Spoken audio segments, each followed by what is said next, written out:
You just press play on the Last Breath Huntcast, home of the Huntroversy. We're here to entertain, educate, and engage. And in case you didn't know, you only live once. But if you do it right, once is enough.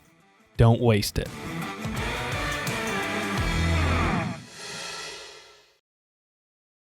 Okay, everybody, welcome to episode number 55 of the Last Breath Huntcast. I'm one of your hosts, Grant. Across from me is who? Garrett Bolkus, hello. And we have two special guests. They were in for episode number 54 when we talked about one of their big bucks from last year, and that's Austin Myers and Clark Cummings. Austin, how you doing tonight? Good. How are you doing? Pretty good. Excited to talk about some early season whitetail tactics with the guy right next to us who's got way more experience probably killing big deer than all three of us combined, and that is who? Clark Cummings. All right, and for those of you guys that didn't listen to their bio that they gave to episode number 54 beginning, Clark and Garrett and I are actually from the same hometown in Knoxville. Garrett grew up essentially on the other side of basically a kind of oblong country block from Clark. And strangely enough. Yeah, it's kind of funny.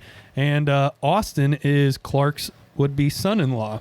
So we're going to go ahead and jump into this tactic episode. This is for all of you guys that are big into deer strategy, tips, tricks, anything like that. We're going to cover early season whitetails because that's what is on absolutely every whitetail hunter in the Midwest's mind right now. And we had several people from the inner circle ask for this. So yeah. It's like perfect timing. Absolutely. And like I said, episode number 55, we are going to jump into early season whitetail strategy. And the first question I have for everybody around the table is, regardless, I know we're talking about early season whitetail hunting here, but what's everybody's favorite 7-day stretch of hunting? Specifically whitetails, we're talking here all deer season long. If you had to pick 7 days to nail down, what 7-day stretch consecutive would you pick? We'll start with you, Garrett. I'm going to say like October 28th through the 3rd of November. Okay. Austin?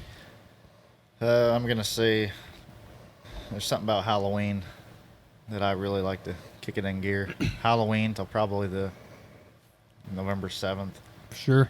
area. Clark? Does it have to be consecutive days? It's got to be consecutive days. Okay, so that It's will gonna change my answer. things. November 5th to the 12th. Oh, boy. We've been getting lucky in October for the last 3 or 4 years, Garrett, but I'm gonna have to say the 3rd of November through the 10th. Okay. For me. So we're kind of all in that. Yeah. We're kind of all in that same range, except for Garrett's a little on the early side and you're a little on the later side. If I could have broke that into a couple 3-day chunks, I would have said I love the last few days of October, like the 27th to the Halloween. Yep. And then I like it again about a week later. But I still like everything in between. But it seems like there's a little hotter spot, like that early or that late October hunt. They're just getting on their feet. It's like the first. They haven't really broke off of their home range yet. I like that. Scraping real hard. Yeah. Scraping. Yep. It's like you catch them out in the fields. But then I seem to have at least a lot of and it might be just the strategy and how we hunt, but I seem to like it somewhere between the 5th and the 12th. Pretty good. I seem to catch bigger bucks on their feet than I do early November for one reason or the other. I see them in October and then again a little bit later.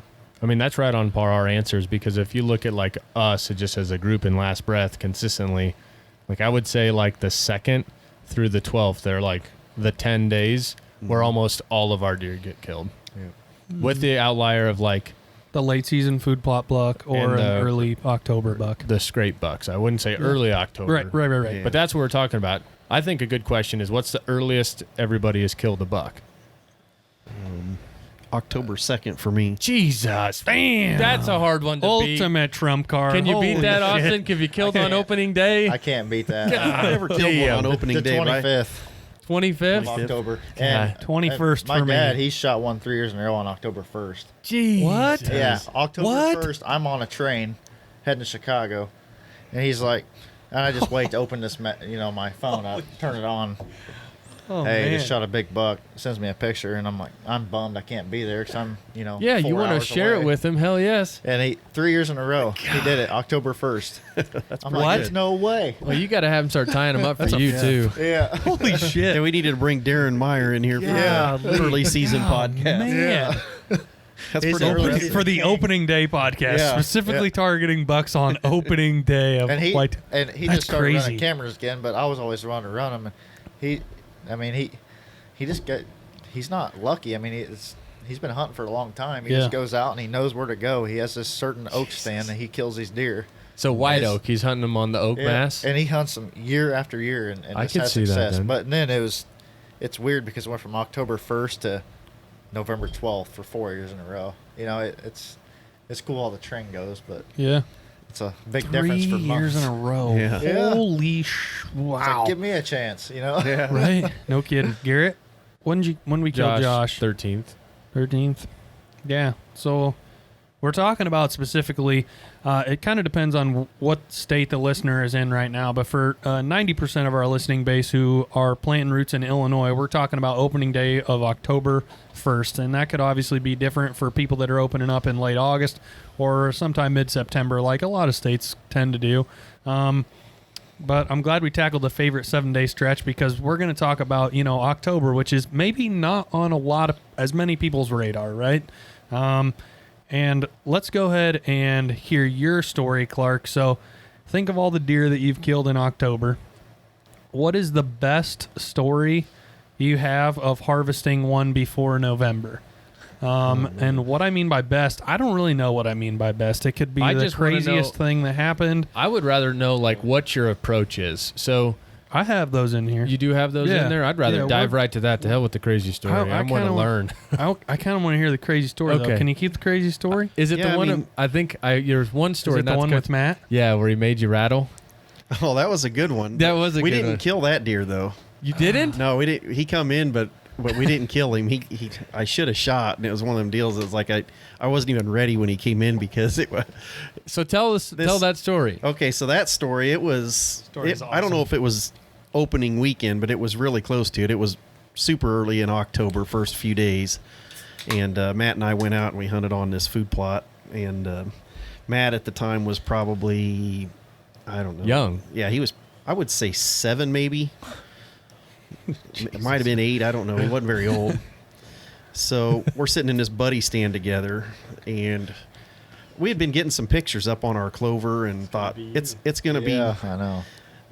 it's gonna be a decent night, but probably won't see much. I mean, just you don't expect a whole lot out of the early October, but so we're sitting there and it's an hour before dark. I mean, probably more than that. It's way too early, and he's all antsy and he's got his rattle bag and his grunt call, and he says, "Hey, Dad." I said, "Yeah." I think we need to grunt. And I said, so why don't we just hold off and see what comes in? He's like, all right. And he sits there for a couple more minutes and, hey, Dad. And I'm like, yeah, think we could grunt now? I'm like, whatever. I guess it's more important that he has fun. So I'm like, yeah, why don't you let out a grunt? And he does. He lets out a pretty good grunt. And I'm like, that's a good one. He's like, think we should rattle? And I'm like, well, I'm not sure about it. Why don't we hold off a little while on the rattling? He says, all right. So we sit there a little bit longer, and he's looking at that rattle bag too long. And finally he's like, Dad, you suppose we could rattle now? I'm like, you know what? Just have at it. So he says, I'm going to grunt first. So he lets him out a grunt and looks around a minute, and he starts rattling. He's rattling like there's going out of style. I'm thinking, all right, so we're done for tonight. And all of a sudden, you just hear brush just busted, and out comes this big old 150-incher just right out of the middle of the food plot. And we're like, oh shit. It's like, he's just standing there. It's like this big 8-pointer we'd been after, big heavy one. And I didn't even have my bow in my hand. No, He's like, shoot him, Dad. I'm like, I can't. it's like, yeah. So I guess he taught me a little thing or two about early season rattling. The same thing happened with you and Haley. She wouldn't pull the trigger on a Oh shooter yeah. buck. Oh yeah, that was a tough one. What? I don't know that story. Oh, we had this deer we called wide load, and we had him come in, or no, it wasn't wide load. You're thinking, I know which one you're talking about. She did this to me twice. But one time we was sitting there, and this was youth season. So at the time, I think it was the first week of October. Yep. And we were going to go in and just sit on the ground. We're walking through this old pasture. And we waited till it was a little bit light, and it's just breaking daylight, and out comes 3 bucks kind of trotting down towards us. I'm like, as they're getting closer, I'm like, man, those are all pretty nice bucks. Told Haley, get ready. We had shooting sticks. I sat her down, and I got her on the shooting sticks, and there's a drop tine that's probably 3 years old. Nothing real big, but he's like 130 or 40 inch drop tine. There's another 8-pointer that's probably about 125 or 30 inch, 2.5-year-old. And then there's this big palmated 180. Oh. And it stops 50 yards in front of us. I'm like, Holy you got to be kidding me. And What? shotgun, and she's got a red dot. We had shot, well, actually, it was 85 yards is what it was, and we had shot 50 yards. So we had practiced at 50 yards. And so she was a good shot, but she puts the red dot on its chest, and I'm sitting there watching, and I'm like, shoot him, and she says, he's too far. What? I said, he's not too far. I said, if the red dot's on his chest, squeeze the trigger. It's just too far. And I said, Dad, she goes, Dad, it's too far. And I said, it's not too far, Haley. I said, it'll shoot that far. Just if the red dot's on his chest, shoot him. And the deer is like watching us talk. Yeah. And it's like standing, and it like stands more straight up to see what we're doing. And it's like exposing every vital it's Oh got. my God. And it's just staring at us. And you see her figure like squeezing down on the trigger. She pops the safety off, and it's squeezing. I'm just waiting for the boom, and she's not wiggling. I mean, and then she just starts to squeeze, and then all of a sudden she lets off. I'm like, Oh. what are you doing? I'm like, Haley, shoot him. And she's like, it's just too far. I'm like, it's not too far. I promise the gun will shoot him. If you just aim at him, you're going to hit him. And, and she finally, the deer just walks off. Oh no. And she turns around, and I'm like, Oh my God. I almost ruined her on deer hunt because she did that to me then. And then we seen a big wide one. I'd have made her shoot at 200 yards after that. Yep. Like nothing would have ever been too Well, far. the funny thing was that night we went back out, and I don't know what it was about that youth season, but the deer were moving. And we went that night to a different spot, and we had wide load. That was the one I was originally thinking he was talking about. We seen him. He was a little further. She didn't shoot at him. Oh. And then out comes this 2.5-year-old 8-pointer, and she's like, I can hit him. And it's like 55 yards. And she I'm like, smoked him. Whatever you want to do. And she just put it right through the heart. And I'm thinking, you could have done that on this massive 180. Oh. But it's just one of those things that Holy you take kids. shit. But God dang. I would pull that trigger. You're going to be grounded. yeah, I wanted to just reach over and pull it forward. Oh, I my- know she's on him, but it's like, what do you do? Nothing. So man, Jesus. I'm like, Haley, shoot. But she wouldn't do that. Props to you for She's seen not a pulling bigger the deer old. than me. Nah, no She's kid. seen a bigger deer than I have on Holy- Huff. It was a monster. Yeah. The neighbors actually said, oh, man, have you seen this big palmated buck? And I said, actually, I have. My daughter could have shot him real easy, but she didn't. Jesus. So Props to you for not snatching the gun up. I've heard a couple stories from our area with guys with 3.5-year-old sons that have killed some Oh, 170s, quote unquote. Read between the lines, people. Oh, yeah. It's kind of, yeah. Oh well. Yeah. Yeah, that's funny those- how that was that, a you know, like heartbreaker. the youth killed like 4 or 5 nice deer in a row, and then all of a sudden they're not a youth and they don't anymore. Yeah. Yeah. Great. Yeah. That is funny. Sometimes those youth seasons are really good. I don't know what it is about them, but we've had some good hunts during those, and that's usually the first weekend or first full weekend of Right. October. Mhm. Right. Um, Seems to be like when the October kind of first mellows out. It's like not too hot. You know, Mhm. it's coming off of September. Yeah, if you can catch a cold front right then, it's pretty good. Mm-hmm. Mm-hmm. All right, so we're going to go ahead and dive right down the rabbit hole, guys. Clark, the first question we have for you here is, what are you looking for when planning to make a move on a deer in October? What signs are you looking for? Well, in this day and age, I'm really watching the trail cameras. I mean, that's one point. If I feel like, I mean, I'm glassing a lot too. If I can, a lot of times just after work, if I have time, I just go out and glass. If I can see a food plot or a bean field or anything that I think they're feeding, a lot of times I like alfalfa that time of year. But something to that effect, green is usually king that time of year, or acorns. But Generally, one of the two. And if I can catch a deer on that, I'll just watch them, try to figure out what they're doing with the trail cameras and so on. And that goes back to the day walkers. If I see them on their feet in the daytime, and that goes for me all year, whether it's the 1st of October or any time. If they're on their feet in the daytime, I'm hunting them, because the way I look at it in October is you may not have that deer in November. He might venture off with the rut. Sure. He might be gone. So if I think I can kill him then, I'll move in on him as soon as I can. So I just kind of watch the cameras and keep an eye on my place. The other thing that is a good trigger for putting the deer up is the first cut cornfield in the area. Oh, yeah. If you can hunt that, that seems to be a dynamite spot. And once there's 20 cornfields out in an area, it doesn't seem to matter as much. But that first one, it's something about the smell. It just it pulls deer from everywhere. So one thing that I'm trying to figure out is, for us, the deer seem to strip their velvet like around that September 16th to 20th mark. Mm-hmm. And so really, I would say the deer that we hunt for the year, though, like we start putting in the hit list, start showing up around that first week of October. Yeah. Is that the case for you? I mean, or maybe that's just unique to us. Mm-hmm. I guess I'm trying to just understand how you do it. I mean, are you getting these deer in velvet and then into hardhorn that you're hunting? No, not always. I've got some properties just like you're talking. I've even got properties that I won't get a single summer picture of a shooter, and that's every year. Like, I've got one property that's probably my best November property right now that I never get a shooter much before October. Okay. And then they just come out of the woodwork, and it does it every single year.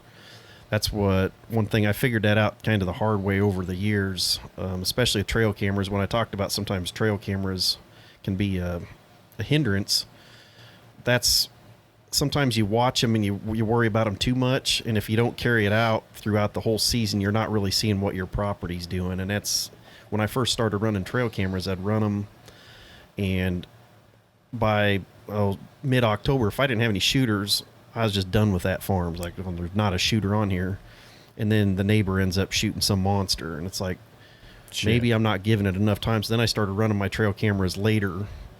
I still didn't hunt there because I didn't have the confidence. But then you start seeing what's happening, and it was teaching me that, man, these deer are just moving in sometimes later. The one farm we hunt, it's usually somewhere 26th of October before we see a shooter on it, and I don't know why that is. You'll get young bucks and does all year, and then all of a sudden the shooters show. And they'll stay there throughout the rest of the hunting season for the most part, but they just don't show. So I've had that happen a lot. Sure. What about you, Austin? Any of the deer that you hunt, you have velvet pictures of, or what's that like for you, your history? I have I get a lot of velvet pictures. Yeah, no shit. We just looked at them all. I mean, year after year, and it's the same spot. I get the same. I mean, a lot of velvet. I have 5 different bucks right now that are in velvet, and probably 2 of them I would shoot. There's other. It's so hard to tell when they're in velvet. You know, how thick are they? Right. You know, I know they're 4-year-olds, 5-year-olds, but sometimes I don't go off that. I go off their rack. You know, if they're a mature deer, I'm going to shoot them. But back to the, I mean, I glass fields. I mean, if there's a buck coming out, I'm going to go hunt there. I'm going to set up my mobile stand. I'm going to hunt that spot early season. Do you key on soybeans at all in early October? Or are they? If they're still green, I do. You do? Yeah, if they're good and green. If they're starting to yellow at all, it seems like they kind of shift for me anyway. That's what I've experienced. Because Matt shot his big deer over a bean field, right? Was that bean? His was cut. Yeah, it was cut beans. Cut beans? Cut beans. Whoa. Oh, I didn't realize that. Yep, it was just cut. Oh, wow. It was a pretty fresh cut, and I don't know why they were... That farm was unique because it was right next to a golf course. Mm-hmm.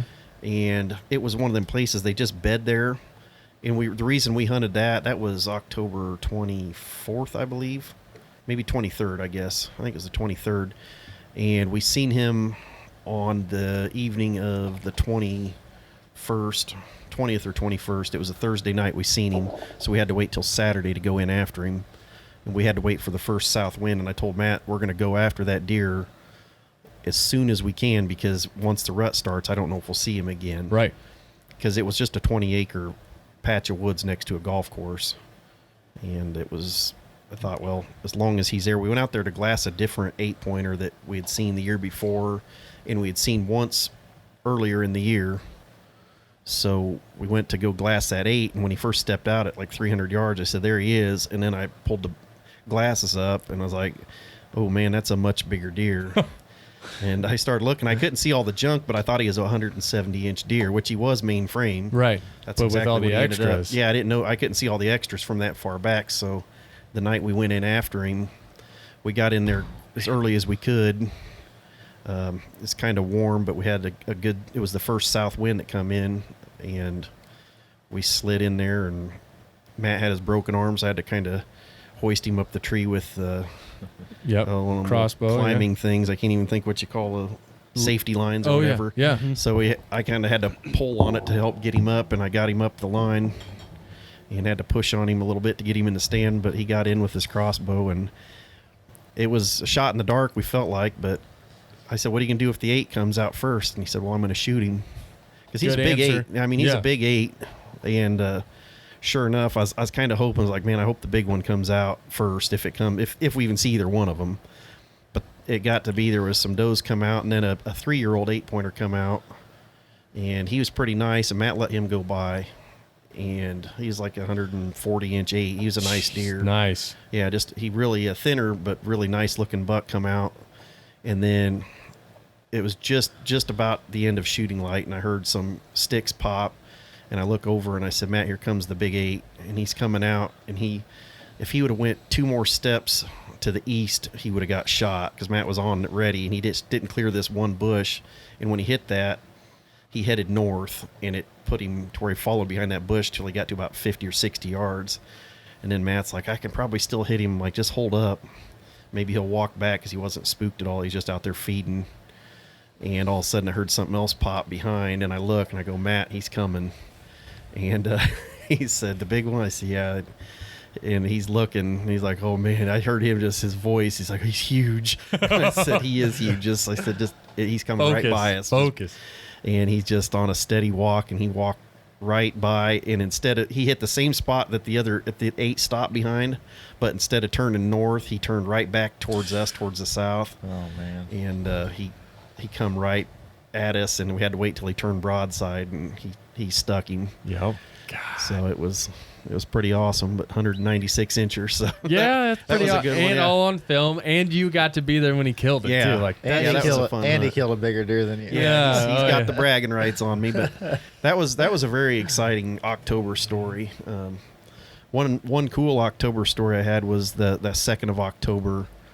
yes, That one was neat because it was one of them deals where I work, my job, UPS driver, work until Man in you're brown. done. Yeah, Yep. no getting off early with that job. So, but it gets dark later that time of year still before the time change.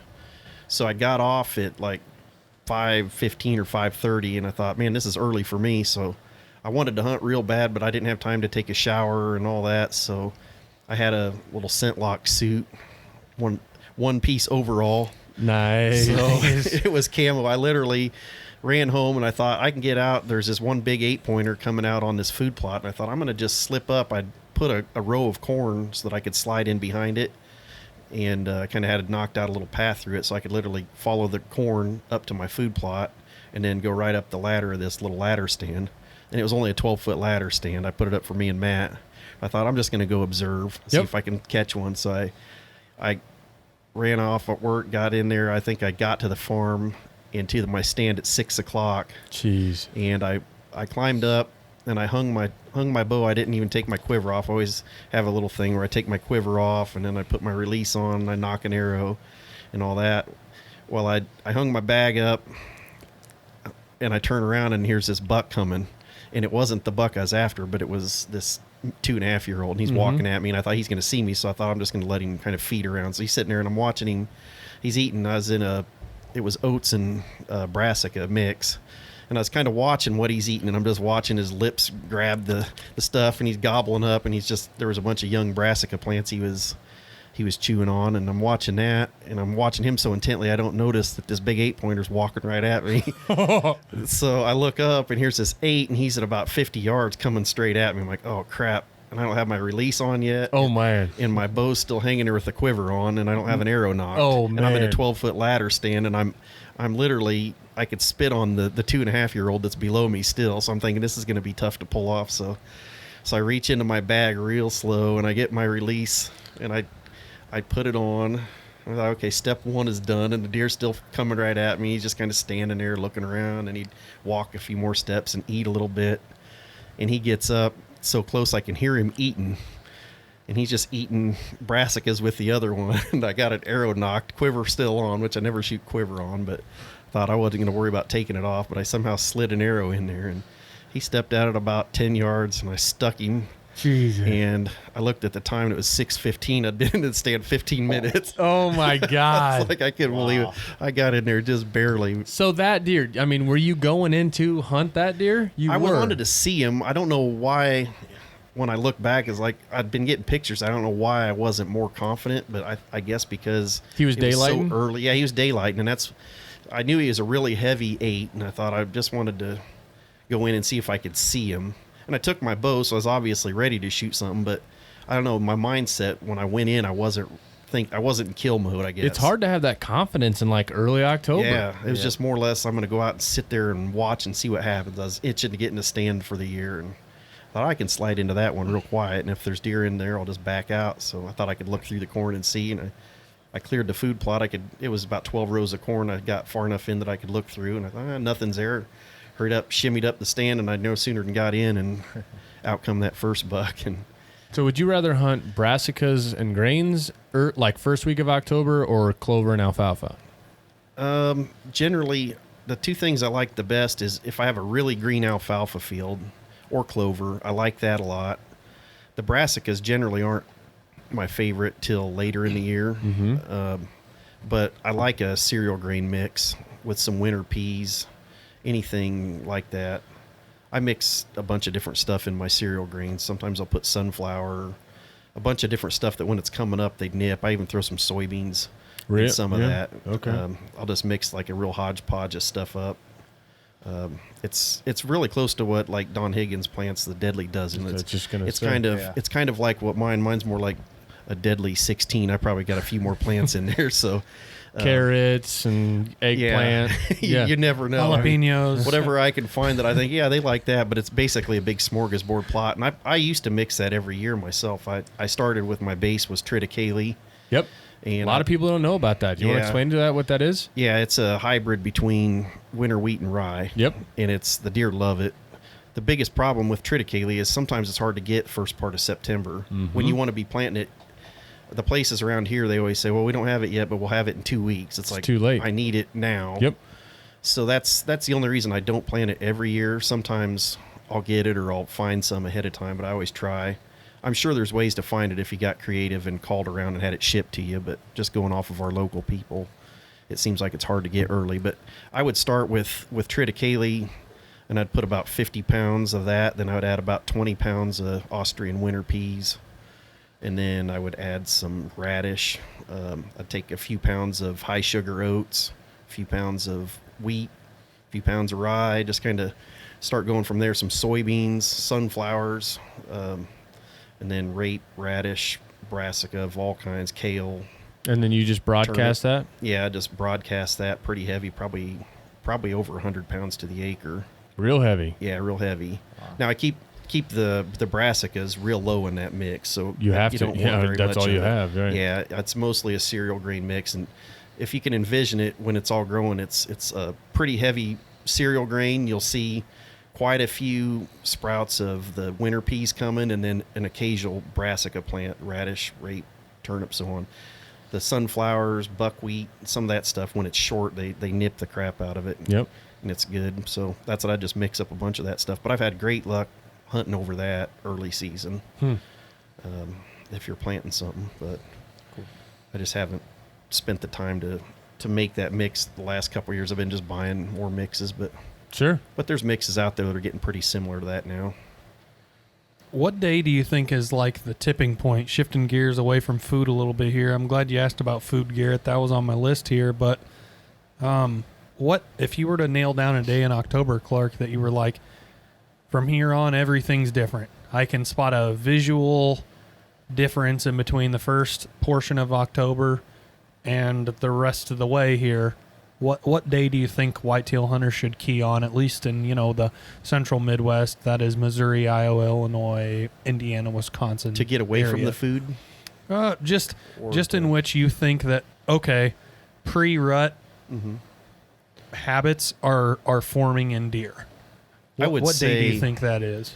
Depending on the cold snaps, like when we shot Matt's deer, that I felt like that was the breaking point. That year, it seemed like the bucks were on their feet a little early that year. For one reason or the other, we were seeing them. Like I said, I think the first one we seen was either the 20th or 21st. And they were starting to do that deal where they walk around the edges, and you just, right before dark, you're catching some bucks on their feet, scraping, just kind of up and moving. They're not really feeding. They're not really bumping does. They're just, you just kind of cruising Making the edges. the rounds. Yeah. Yep. It's almost like they're trying to locate everything, being ready for what's coming. They're just kind of hanging around. And that seems like, I would say normally around the 25th would be some time to start getting excited. Any cold front after that. But that year it was a little early. So, I mean, I'd be watching for it sooner than that. Yeah. If you're seeing signs of it, don't hesitate to hunt it because it's not late enough yet. If anytime I see a deer on their feet, it's time to hunt them, in my opinion, in the daylight. But Do you believe in an October lull? yeah, to an extent. I think that the deer are still killable. I wouldn't say that they're underground, but they're definitely different in their habits, in my opinion. I know there's a lot of argument about that. And I've killed them right dead in the center of the October lull, and I've had some buddies that have too, so I'm not going to sit here and say that it can't be done, because it can. But in the last few years, I've not hunted as much because I feel like You're doing more good than harm. Yeah, I would rather hunt when I feel like I've got better odds. So I kind of sit that out unless there's just a crazy cold front that comes in or something. That's the one exception. I like cold fronts no matter when it is. If you've had a hot week and all of a sudden it drops 20 degrees, I'm generally hunting that evening because Something's going to move. yeah, they just move. And I think the cold fronts are probably the biggest thing, more so than anything. You want to pay attention. Like, obviously, if they're on food, you want to hunt the food on a cold front. Like, and if they're hitting acorns, you want to hunt the acorns on the first good cold front. That's kind of the key, in my opinion, to success early, is catching the right weather and the other condition being the food. And same deal with if you catch a really good cold front, the 27th of October, you can probably bet money that your fields that have always been pretty good for seeing bucks are going to have some bucks in them. Yep. Around that same time. What about mornings? Do you hunt October mornings? And if you do, what time? What is that, like the last 5 days of October? Yeah, I would say. That's super hot. Yeah. There's lots of people that are just totally anti, like, I'm not even getting out of bed one time in October. You know what I'm saying? I don't get up much in October. I don't know about you guys. I do some. I killed a 156-inch 8-pointer on October 21st at 8 o'clock in the morning. And it was a cold morning. It just felt like a great morning. And I don't know why. I thought I'm going to go hunt my best stand because it just seemed like an awesome morning. I looked at the weather the night before. I thought it's supposed to frost. It's going to be awesome. I'm going. And I went, and I'm sitting there at 8 o'clock, and I hadn't seen a deer. And I thought, well, I kind of feel like I should have probably stayed home. And then all of a sudden I heard a grunt. And that's what you'd think you wouldn't hear a grunt that time of year. But you start getting in that anytime close to late October, I mean, the bucks are ready to breed. They don't care. I mean, if the doe's smelling good, and it's just like anything else, there's always early animals. And I don't know if it was just a doe that smelled like she was getting close. He wasn't really dogging her, but I heard the grunt, and here comes a couple does, and they looked behind him a couple times, and all of a sudden I seen a big old heavy rack coming right at me, and it's like, uh-oh, here we go, and ended up getting close enough for a shot, and I killed him. And that was just hunting in a pinch point. it's a Jeez. great November pinch point. I just happened to be in the right spot, and I've had that happen a couple times. I blew a really good opportunity a few years back, and it was probably the 12th or so and it was in the morning. I was hunting a thicket, and it was the same deal, just perfect conditions. I just decided, you know what, I'm just going to move into this one thicket. I'd been getting some pictures in and around it, and I thought I could get in there in the pitch black and just be sitting, and hopefully something will move in. And sure enough, here comes a shooter, and it was the same deal. A single grunt, a couple does busted around, and then here he come. And he wasn't chasing them. I think he just happened to walk into them, and they already bedded, and he just grunted at them as he jumped them up.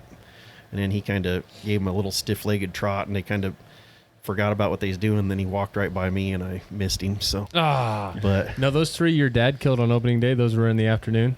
2 of them were in the morning, and 1 was in the afternoon. 2 of them in the morning? Yeah, Jesus, morning, ballsy. Opening day, opening Yeah, morning. yeah. Holy crap. That's crazy. Man. Yeah, I mean, you get a buck that's, you getting pictures of him, that week before, boom, boom, boom, every single night and morning.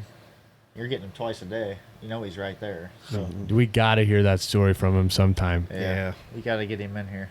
Holy crap. I've never heard of that. Did you know that, Clark? Back I to didn't back know to that he had back. done that Yeah. 3 years in a row like that. Yeah. That's pretty impressive. Jeez. Dang. My buddy Tyson, I mean, you guys know Tyson. Good. Yeah. He shot a Boone and Crockett, I think it was the 10th of October in the morning. Jesus. And he was sitting in a little area.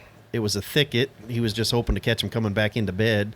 He wasn't hunting that particular deer. He just was hunting for any deer. But it was a kind of a tight area that you could just kind of slide right in this cattle pasture, and you weren't going to booger a lot. Yep. And he wanted to hunt that day, and it was a nice cold morning, and he headed in there, and he didn't know if they was coming in. There was a acorn flat up above him, but it was 7:30 or 8 o'clock in the morning, and he God. shot that 180 some deer. It was the biggest 10-pointer killed in the state that year with a bow. Jesus. And October 10th. It just goes to show you. I mean, you get in the pictures, and they Yeah. can show up anytime. You just Yeah, you either just go got out to kind October 1st, or you go out November 1st, or the November 12th. I think it's anytime. the biggest key is to watch the conditions. Yeah. Don't go out there when it's 75 or 80 degrees and Fight muggy. mosquitoes But and- yeah, but if you catch some cold mornings and you think you can do it smart, that's the biggest takeaway, I think, from like what Tyson did, is he knew he could get in and out of there without boogering a bunch. It was a tight spot right between 2 bedding areas that he could walk a cattle pasture all the way down and just step over the hot wire, and he had to go about maybe 20 yards in. He had a kicked out path the whole way to it, so anything that come through that thicket, as long as he beat them there, he had a good chance at them. Right. So Right. No ground scent. Yeah. Yeah. Covered his bases in and out. yeah. So what else do you have? What else do we need to know about hunting big deer in October? My question for the listeners out here is, we've been talking about weather, right? We've been talking about a drop in temperature. So in Illinois, I mean, there's no joke. I mean, this October 1st, it might be 90. Yeah. It could be 90. So when you talk about a drop in temperature for everybody that's listening, and I want to know this as well, are you looking for a day where it's specifically like in the 30s, 40s, or 50s?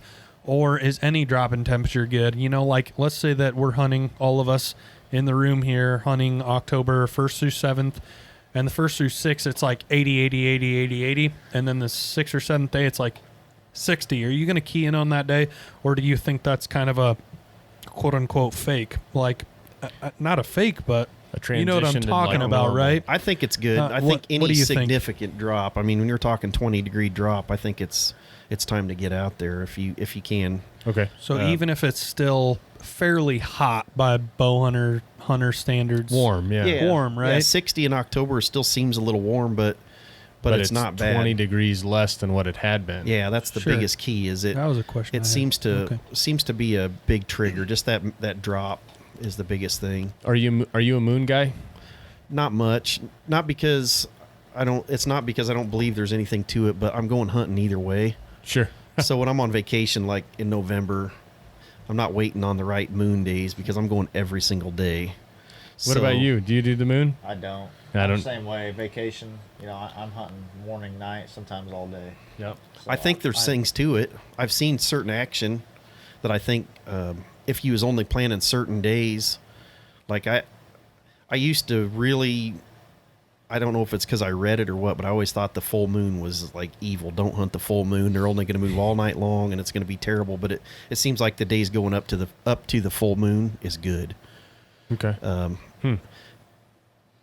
Even a couple days after, but it just seems to me like if you can hunt those days going into the full moon at that first part of of November, it's always good. And we kind of found that out because our buddies that come up from South Carolina, we always talk about, I mean, they analyze every single condition. It's like, oh, it's going to be terrible because look at the moon phase. And it's like, well, it's November. We're just going to hunt. And then we get there and have this great hunt. And it's like, we weren't supposed to have a good hunt. It was a full moon. What's the deal? And then we kind of figured out that maybe the dark moon wasn't the best time to hunt. We thought it was, because we thought, well, they're going to lay down because it's so pitch black out, and then they're going to run all day long. But it didn't seem to be that way to me.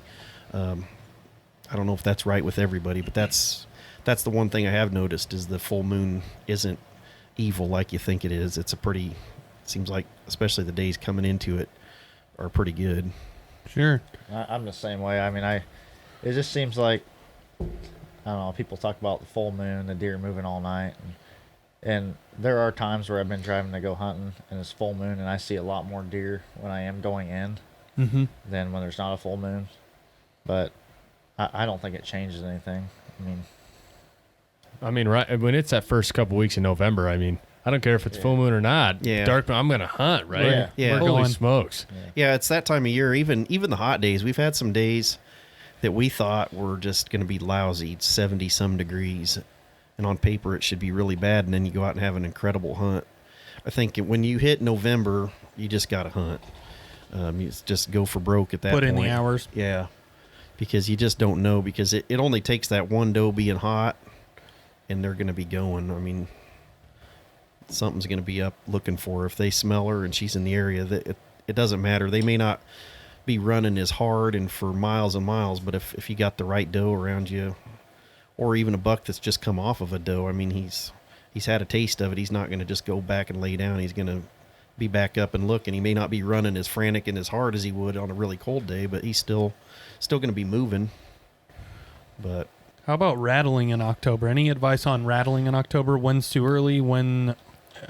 What do you think? What are your thoughts on that? I don't know. I mean, I like to rattle a little bit. My rattle sequence is probably different than a lot of people's. I don't very often really hammer the horns together hard unless a buck's like way out and I don't think he can hear me. Yep. But I do. It's more what I've heard in the woods. Like even a deer that are really fighting, to me, I haven't heard very many fights that just sound like you're just beating the heck out of the horns really fast. No, it's they a lot push of each other clicks. more, Yeah, right. you just hear like click, click, click, and that's what I kind of do. I'll push them antlers together tight, and instead of just dangling the tines real hard together and banging, making a bunch of racket, mine's just more of a bunch of clicks, grinds. I do that for a minute or so, and I'll pause in between it, almost like you hear the deer doing. Like sometimes it's like they just stop Take to a breathe. rest. Yeah, they're resting, but they're still locked up. And then all of a sudden they'll start pushing again. You start hearing that clicking and pushing, and that's kind of what I try to do. And it's a real quiet rattle, and then I just set them down. But I've had a lot of deer, and they come sneaking in within 10 minutes or so. I don't have a lot of deer charge in like Austin had. I have had some like Matt's deal when he did that. So I know You can prompt that response, but not as every often time. Yeah. as you would think. My biggest fear is that I'm giving away my position, so I don't want to give too much, hoping that one super aggressive deer hears it. I'd rather not risk all the ones that are not so aggressive. Yep. I don't like giving away my position, so if I do it, it's kind of a quieter sequence. Sure. And so your aggression of your sequence and your duration, is that changing when you rattle in October versus November? Is it a longer sequence in November? Or Not do you any think? longer. I wouldn't say. I'd probably do longer in November on a day where I can see a long ways. That's the other thing. In October, it's so green. The foliage is so tight that you can't see very far. So that deer could be pretty close. So I'm always afraid that he's just around the corner from me. But in November, you get in a spot where you're on an open flat or something and you can see a long ways and you know nothing's real close. I might get a little more aggressive with it just because I can kind of see And I know there's nothing that's right here. Sure. What about like a novice hunter? Okay, so you're a year or two into hunting. What would you tell them are a couple don't do or a couple mistakes that a person could make in October? What do you think about that?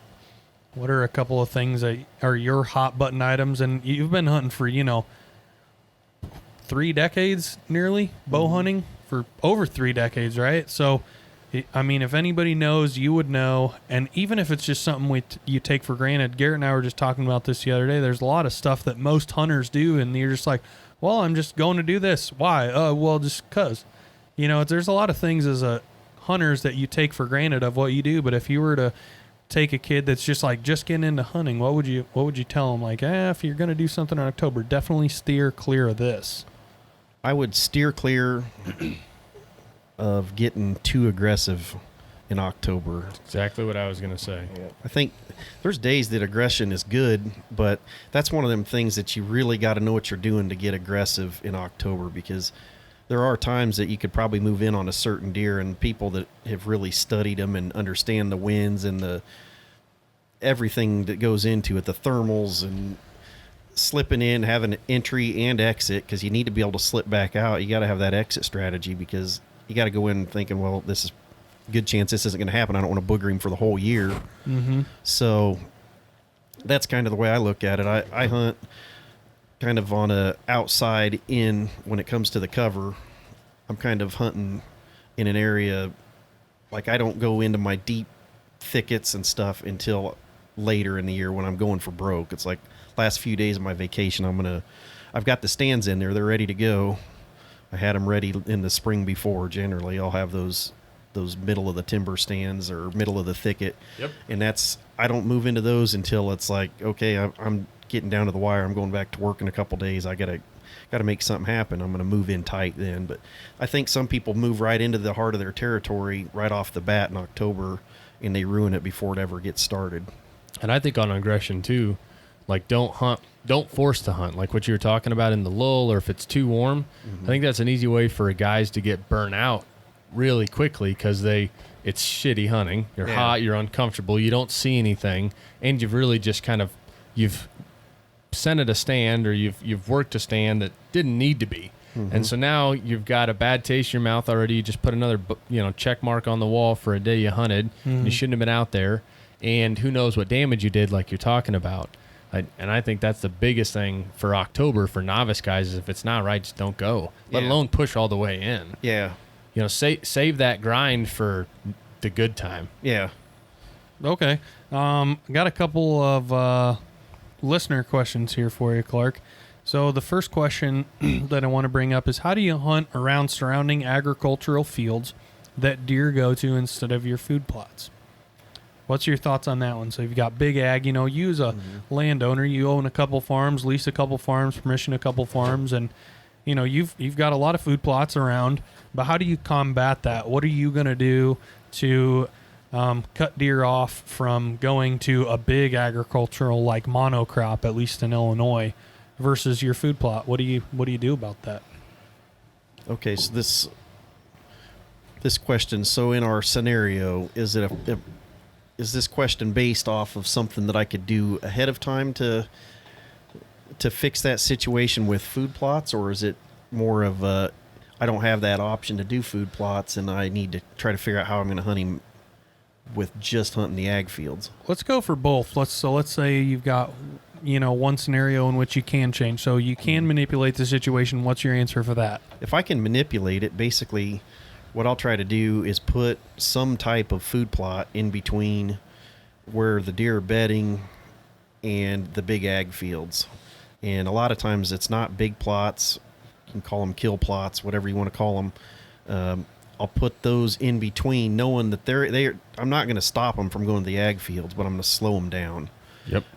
Force them to a corner. Force them to this spot before they go out and feed. Yeah. They'll come through and they'll nibble through your feed or your food plot and feed for just a little bit before they head to the big fields. And I've had great luck with that, and that's honestly 90% of my strategy with my small properties. I don't own any big ag fields, so all my properties are kind of junk properties and small. So I basically got to fight them with hidey hole food plots, just little tiny spots. And I plant a lot of plots. I planted 11 plots last weekend. But it's small stuff. And I mean, these are 1/8 acre. Yep. Yeah. Micro kill plots. Yeah, they're small plots, and some people say, well, you're spreading your deer out.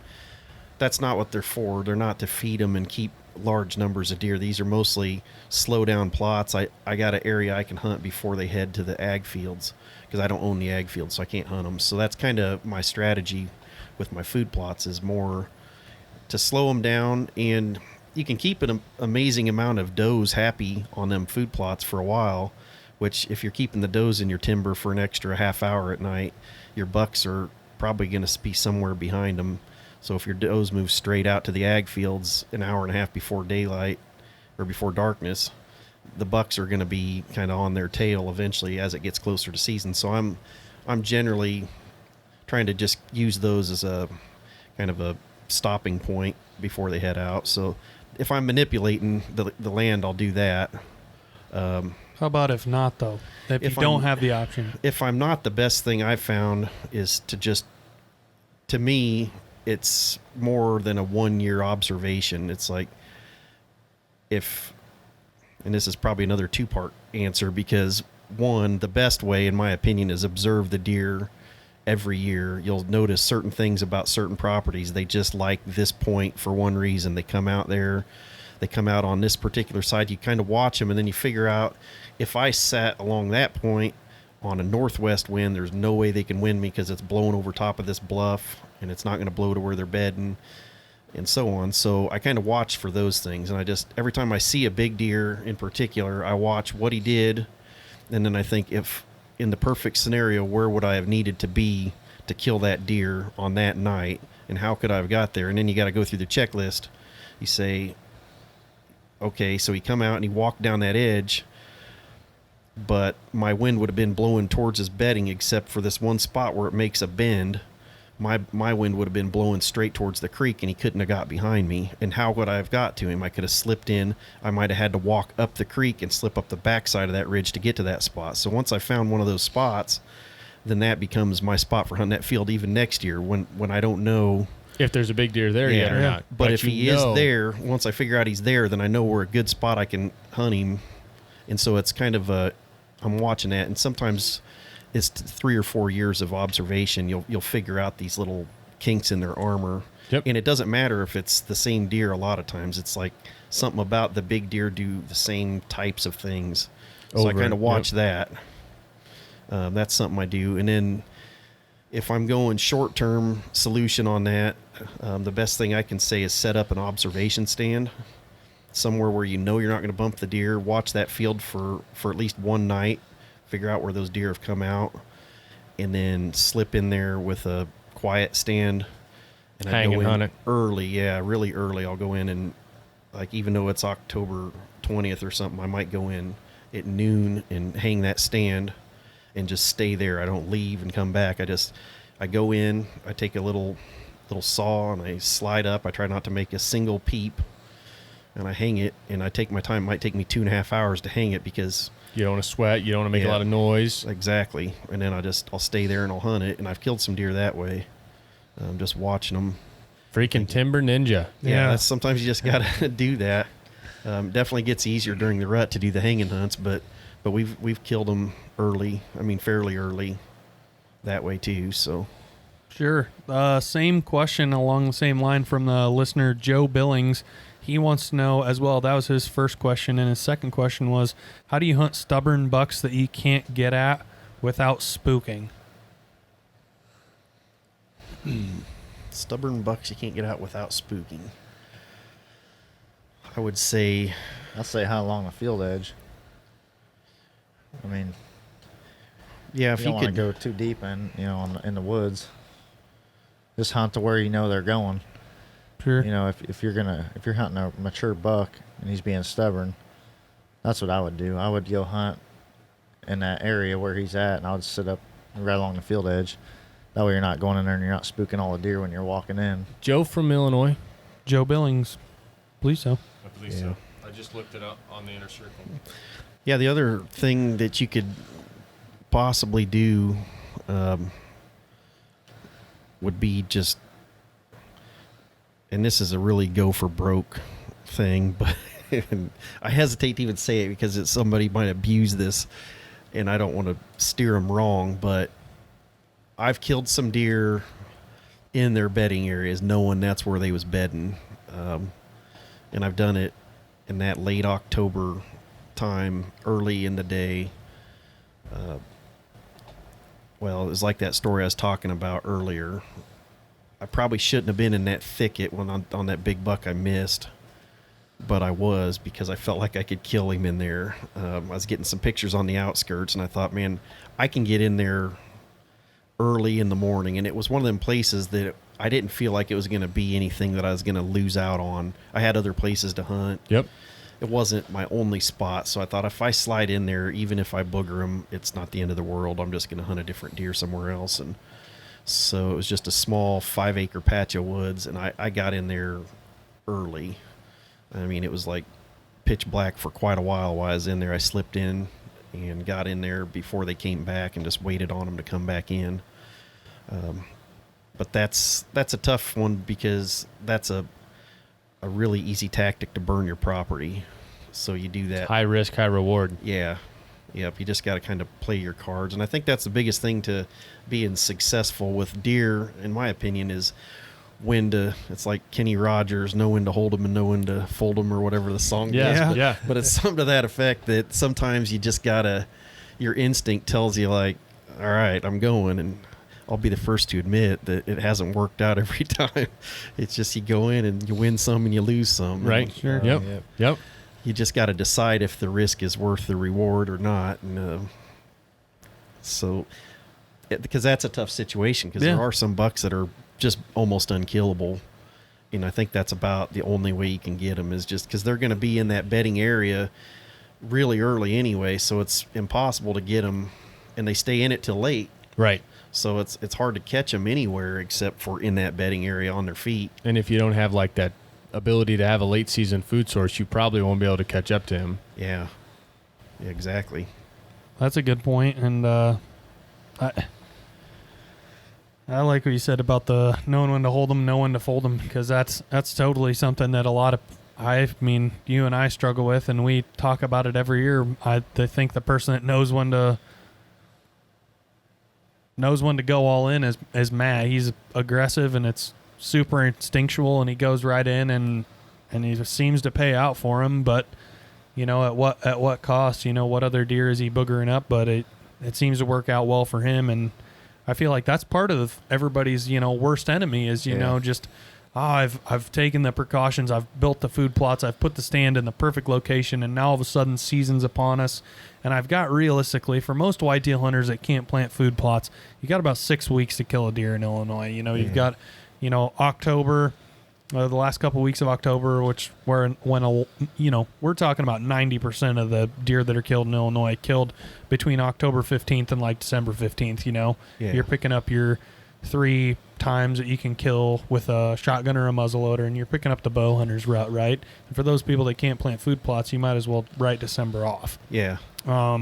So it's hard, and knowing when to do that is definitely kind of an art, but this is not so much a question. But AJ Cox says, tell Austin that he owes a case of beer for a solo home run. So Yeah, whatever. What's that about? Whatever that means. All right, so I had my wisdom teeth out on a Monday morning, and Tuesday. This Monday? Yeah, last Monday.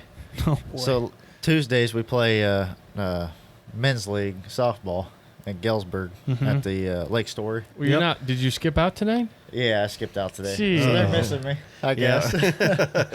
So I went there. I told Haley, I was like, I don't know if I can play. I'm pretty numb, so I'm hurting.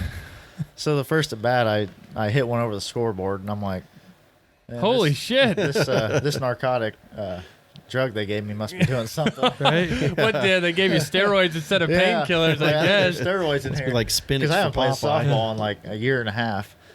And then it was the next at bat. I hit another one over left center. Jeez. Jeez. And So- and AJ was like, well, first they were like, You get a case of Busch Light for doing that. I'm like, okay. Well, and then it turned out to me owing them a case of Busch Light. Wait. How's that work? I don't know. I guess. That's what I'm wondering. But yeah, that's what that was all about. All right. I didn't know I still had it in me. AJ's good stuff. He's one of the funnest guys I've hunted with. He's good. He's a cool guy. Yeah, I enjoy. Oh, yeah. He took enjoy pictures his of company. he took pictures of our wedding and Yeah, videoed some stuff. He's a great guy. yeah. He's the perfect, like. You ever had a friend that just will drop what he's doing? I mean, he's the guy. He's him. Yep, he's the guy. He's all in. So You better give him that case of beer then, dude. Yeah, I know. I know. We got the would you rather's. Yeah, set number 2. So another good set here. Number 1, would you guys rather, we'll start with Clark and go this way this time. Would you guys rather go hunting with rattle antlers, so you can pick one or the other, rattle antlers or a grunt tube in November? Clark? I'm gonna go with a grunt tube. You're going to pick the grunt tube. Yeah, I think so. What? I'm a subtle guy. Everything's quiet with me. I don't get too crazy on anything. So that I'll take that solid. I've had a lot of luck with just catching their attention. Just one grunt, put it back in the pack. Like once they pick their head up and turn towards me, I don't. You're done. Yeah, I'm done with it at that point, and I just put it back in the pack because they've heard it. They know there's something there, and if they want to come, they'll come. If not, they don't. I don't keep going at them. Like sometimes every 2 steps you see people blow at them and they keep turning their head and looking, and then it's like, that's not me. I'm just more of a Curiosity killed the cat kind of guy. yep, give them a little something and see if they circle back around. You'd be surprised at some of the deer that you think paid no attention, and then they do a little bit of their own stuff, and then they turn and come right to you. It's like you think there's no way they heard you, or no. I mean, they heard you because they looked up. There's no way that they really registered what it was, and then it's like they just kind of, okay, I'm gonna finish what I'm doing, and then I'm gonna go over and just see if anything's over there. Okay. What about you, Austin? I'm in the mix. I mean, I've shot 3 deer on rattling in. I was gonna say So you got your little rattle trick. I've had good luck, and it's not slamming them together like Clark said earlier. It's just hitting them together a couple times, and it seems like they always just charge in on me, and it's when I'm least expecting it. But it depends. What your question is it when you see them or when you're just blind calling? See, that's an open up for interpretation, because if you're blind calling, I definitely want to rattle. I like having that sound. I like knowing that, okay, if there's a deer, if I draw a radius of about 200 yards around me, if I rattle and shake them together good and it's quiet, I have a good potential of pulling them in. But like you said, I think when they're close, you don't want to rattle at them when they're close. If you've got a deer like 70 or 80 yards, it creeps in on you. I about mistaked on my deer I shot. Shit, 45 yards to like 15 real quick. But he was turning and he was going the opposite way. I said, I have nothing to lose. I'm just going to hit my antlers together. But I don't know. There's a lot of things to take in. And rattling a deer, I look at it a lot of different ways. And I just go with what my instinct tells me. If you rattle at him and it's a 3 or 4 year old, he's had his butt kicked, he's going to run off. He ain't going to come in. Right. If you hit him hard together. So that's what's all running through my mind. Do I grunt? Right. Or do I rattle? It's tough. And honestly, I do a little bit of both. If I'm questioning myself, I'll hit a grunt here and there. I'll wait 5 minutes and I'll just tickle my horns if I'm blind calling. Sure. I'm not saying it always works, but it seems like 20 minutes after that I have a buck come in, whether it's a 1-year-old or a 2-year-old or or a 5-year-old. Yeah. How about or a 5-year-old. this? Yeah. I got to add one to that. Okay, yeah. So- Ask you guys, the real pros. Yeah. Snort wheeze. That's So- Matt's the only one that's killed one in on a snort wheeze before, and that was Yeah. So to me, that's like that's the Hail Mary, the ultimate Hail Mary. It's a sight call, and like the deer is far away. I'm not going to snort wheeze at him if he's 50 yards, probably 80 yards or closer. But like you grunted at him, he recognized it, nothing, and you rattled your horns reasonably. He picked his head up, was interested, nothing, and like something's keeping him from not coming. And typically it's like the doe. Then that's like I got nothing else to lose. I'm gonna do what I can. And if he doesn't respond after that, you just gotta like, okay, well, was meant to be. yeah. I do, but I do it. I just do it with my mouth. I don't bring any calls. I've turned a few that just, it's like grunt, nothing. You walk a little bit, it's like one more grunt, nothing. I was like, all right. And then you snort wheeze, and all of a sudden their attitude changes. I've had that happen a couple times where it's just, and it's one of them things that I think you could try it 20 times and it might only work a couple, but I've had it really change the attitude of a couple big deer. Yep. I mean, they come right in. So to answer that question, Grant, I would pick the Grunt Tube over Rattling. And it's not, and here's why. I feel like I would feel really, really, really stupid and regretful if we're sitting here and there's like a deer that's out just outside of shooting range or just inside the brush, and like we can see him, you're filming him, right? And all I have are rattle antlers. Like he's too close for me to try to like. You can tickle him, no doubt, but I feel like I would want to just give him like that little kiss, and then like you said, shove it away. I love rattling. Don't get me wrong; it's like the iconic thing for November, like the crashing of horns. But but I feel like our success rate from blind calling to sight calling is much different, and I think that sight calling is mostly done with the Grunt Tube. That's where I'm in the mix with the grunt Sure. calling and the. I think antlers. you can reach more area with rattle antlers, but yeah, and I agree on both because it's just so hard to tell. I mean, you pick up antlers and you blind call and there's one just over the hill there that comes running in. Right? Crap! Now I have antlers in my hand. I'm not ready. Yeah. Grunt call, you can stick them, stick in between your shirt and it's gone. Yep. Antlers, you got to put on a tree behind you and you got to be ready. On Kind a of like hook, the situation I was in when I shot my deer. Yeah, Most of the time you can hang a times. grunt tube on your, on a lanyard around your neck, and you can just drop it. Whereas you said you got to kind of spin around or hook it onto a tree branch, a hook on a tree, and you're staying somewhere if you've got rattling antlers. But I think the thing about rattling versus grunting, which is the weirdest thing to me, is like if you go to like any forum on like Facebook, Instagram, YouTube, anywhere where people can comment, there's certain people that just like have been hunting for years and years and years and years and have never rattled a big buck in. Conversely, with grunting, I feel like it can be just so hot and cold. Mm-hmm. You know what I'm saying? And there's people that are like, yeah, I've been hunting for 20 years. I've never had a deer respond to a rattle call, or every time I snort wheeze, a deer turns away. And like Matt and Jesse, I mean, we've never quote unquote snort wheezed a deer in, but Matt snort wheezed in from 200 yards away, and it freaking got a 176-inch slammer on the wall with a 16-inch drop. Freaking That's crazy. You know what I'm saying? Yeah. Like it's totally like, it seems like so hot and cold with any call at deer. It's just like, but I think know. those guys that said they haven't done it in 20 years, have they changed what they're doing in 20 years? That's the big question for me, because if you're doing the same exact call, noise, sequence, whatever, and you're getting the same response, which is negative, you should probably change your, tactic. So on to the next one. all right. Would you guys rather hunt freshly cut corn, like you were talking about earlier, Clark, in late October, or the downwind side of a bedding area in October, late October? So let's say it's October 26th, both of them. I'd rather hunt in late October. I would say freshly cut corn. Yeah.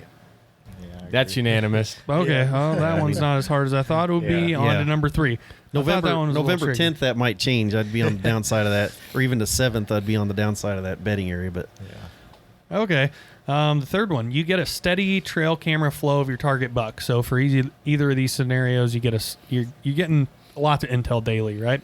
Would you rather choose one tree on a path he's coming down frequently? So let's say you've got 20 pictures during the daylight, during the dark, kind of mixed, but he's coming down the same trail.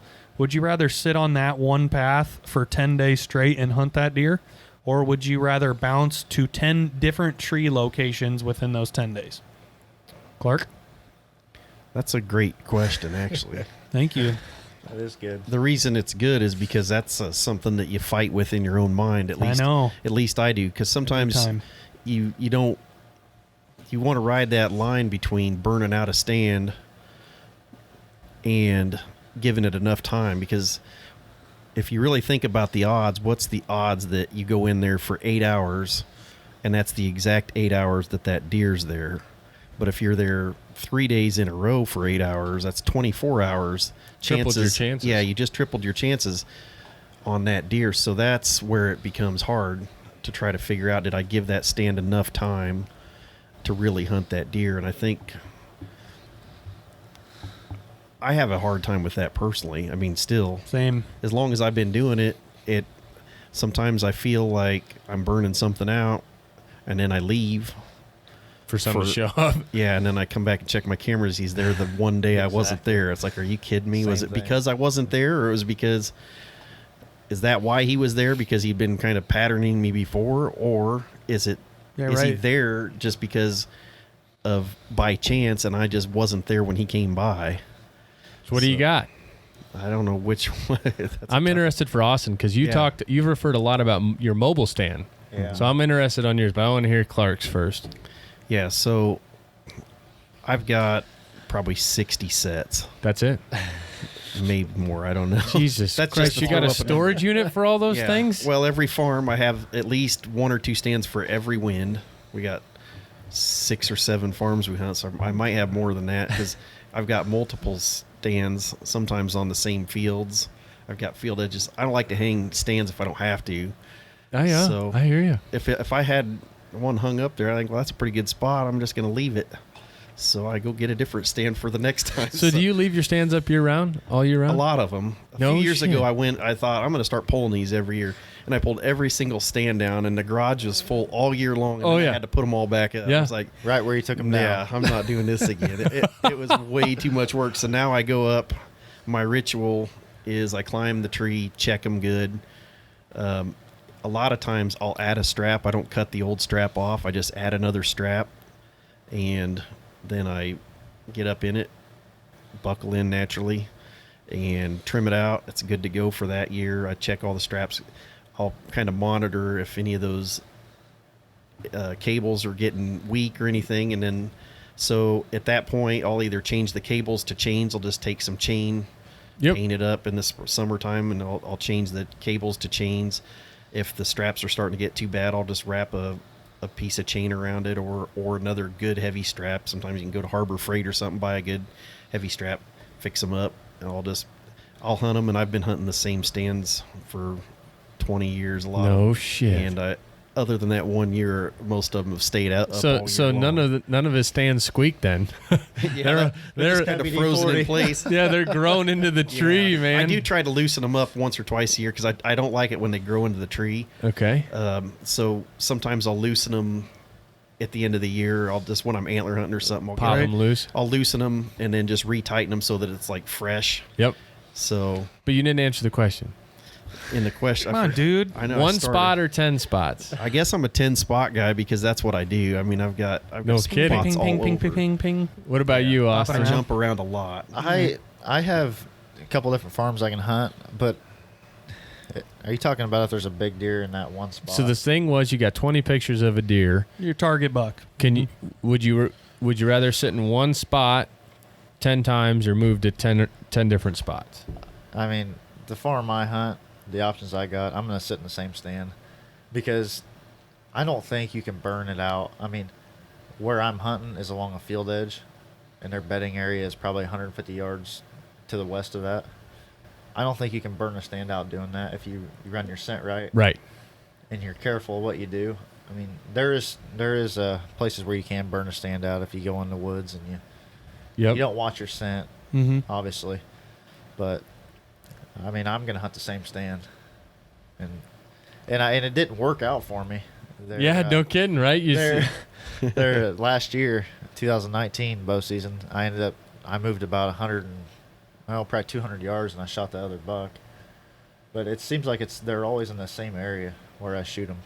That's a tough question. So it's tough. If I had more options, I would try different options, and I do have a few, but I'm worried about if I try the different options, I'm missing out on the opportunity of where that buck is hanging out. Sure. Can I double back real quick? Okay.